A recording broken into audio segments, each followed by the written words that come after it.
Welcome to star news. Chandrababu ఇచ్చిన హామీ భవన నిర్మాణ సంక్షేమ బోర్డును పునరుద్ధరణ చేయాలి. ఐఎఫ్టియు భారత కార్మిక సంఘాల సమైక్య ఐఎఫ్టియు జంగారెడ్డిగూడెం డివిజన్ స్థాయిలో జరిగిన సమావేశంలో ప్రముఖ న్యాయవాది యేసుబాబు మాట్లాడుతూ రాష్ట్రంలో 2009 నుండి సంక్షేమ పథకాలు అమలు చేస్తున్నారని, కానీ గత 5 సంవత్సరాలుగా బోర్డుని మూసివేశారని, ఆ బోర్డులో ఉన్న డబ్బుని ప్రభుత్వాలు అప్పుగా వాడుకున్నాయి. ఆ డబ్బును ప్రభుత్వం జమ చేయాలని, అదేవిధంగా అన్ని నిర్మాణాలపై సెస్ను వసూలు చేసి కార్మిక సంక్షేమ బోర్డు ద్వారా ప్రమాద మరణం, సహజ మరణం, హాస్పిటలైజేషన్, ప్రమాదంలో వికలాంగులైన వచ్చే నష్టపరిహారాలు, కూతురు లేక భార్య ప్రసవ ఖర్చులకు, కూతురికి వివాహానికి ఇచ్చే 50,000 తదితర వాటిని పక్కనున్న రాష్ట్రాలు ఇస్తున్నట్లుగా పెంచి ఇవ్వాలని అన్నారు.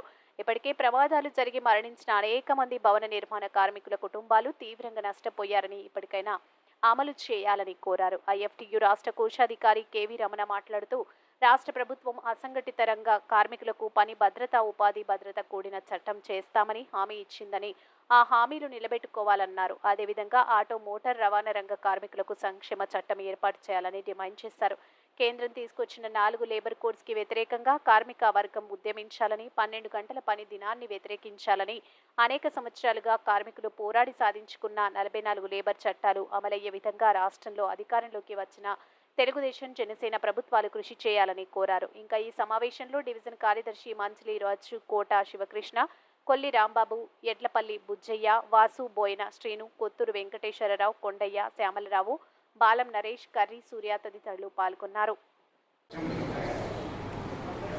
ఈరోజు భారత కార్మిక సంఘాల సమాఖ్య ఐఎఫ్టియు జంగారెడ్డిగూడెం డివిజన్ కమిటీ విస్తృత స్థాయి సమావేశం జరిగింది.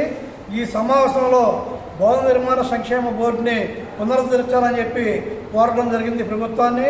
అదేవిధంగా ఎన్నికల ముందు చంద్రబాబు గారు రాష్ట్ర వ్యాప్తంగా ఉన్న హమాలీ రంగానికి, మోటార్ రంగానికి ఒక హామీ ఇచ్చారు. హమాలీలకు భవన నిర్మాణ కార్మికుల వల్లే సంక్షేమ బోర్డు ఏర్పాటు చేసి వారిని ఆదుకుంటామని చెప్పి, అదేవిధంగా మోటార్ రంగంలో ఉన్నటువంటి కార్మికులు, ఆటో మోటార్ రంగ కార్మికులు కూడా సంక్షేమ బోర్డు ఏర్పాటు చేస్తామని చెప్పి హామీ ఇచ్చారు. ఇవి అమలు చేయాలని చెప్పి మేము కోరుతున్నాం. అదేవిధంగా కేంద్రం ఏదైతే అనేక సంవత్సరాలుగా కార్మిక వర్గం పోరాడి సాధించుకున్న 44 లేబర్ చట్టాలను రద్దు చేసిందో దాన్ని పునరుద్ధరించాలని, కార్మికులకు వ్యతిరేకంగా తెచ్చిన 4 లేబర్ కోడ్స్ని రద్దు చేయాలని చెప్పి మేము కోరుతున్నాం. అదేవిధంగా ఈరోజు ఫ్యాక్టరీలలో ఈరోజు సరైనటువంటి ఫెసిలిటీ లేక ప్రమాదాలు జరిగి అనేక మంది కార్మికులు మరణిస్తున్నారు.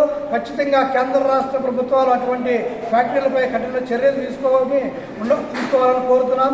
రాష్ట్ర వ్యాప్తంగా అన్ని సంక్షేమ కార్యక్రమాలు అమలు చేసి కార్మికులను ఆదుకోవాలని విజ్ఞప్తి చేస్తున్నాం. గత ఎన్నికల్లో ఆంధ్రప్రదేశ్ రాష్ట్రంలో తెలుగుదేశం పార్టీ కూటమి అధికారంలోకి వస్తే భవన నిర్మాణ కార్మిక రంగానికి సంబంధించినటువంటి సంక్షేమ బోర్డుని పునరుద్ధరిస్తానని చెప్పినటువంటి చంద్రబాబు నాయుడు గారు అధికారంలోకి వచ్చిన తర్వాత ఇంతవరకు కూడా ఆ భవన నిర్మాణ కార్మిక రంగానికి సంబంధించిన సంక్షేమ బోర్డుని పునరుద్ధరించడానికి సంబంధించినటువంటి ఏ విధమైన చర్యలు తీసుకోలేదు. తక్షణమే భవన నిర్మాణ కార్మిక రంగానికి సంబంధించినటువంటి సంక్షేమ బోర్డుని పునరుద్ధరించాలని చెప్పేసి సుప్రీంకోర్టు ఏదైతే చెప్పిందో 1996లో దాని ప్రకారంగా వసూలు చేస్తున్నటువంటి సెస్ని వాళ్ళ భవన నిర్మాణ కార్మిక రంగానికి కార్మికులకి ప్రమాదాలు జరిగినప్పుడు ఇచ్చేటువంటి సంక్షేమ కార్యక్రమానికి ఇవ్వాల్సిందిగా వాళ్ళ ఐఎఫ్టియు డిమాండ్ చేస్తుంది. చంద్రబాబు నాయుడు గారు ఇచ్చినటువంటి ఈ యొక్క హామీని అమలు చేయాలని చెప్పేసి రాష్ట్ర వ్యాప్తంగా రాబోయే కాలంలో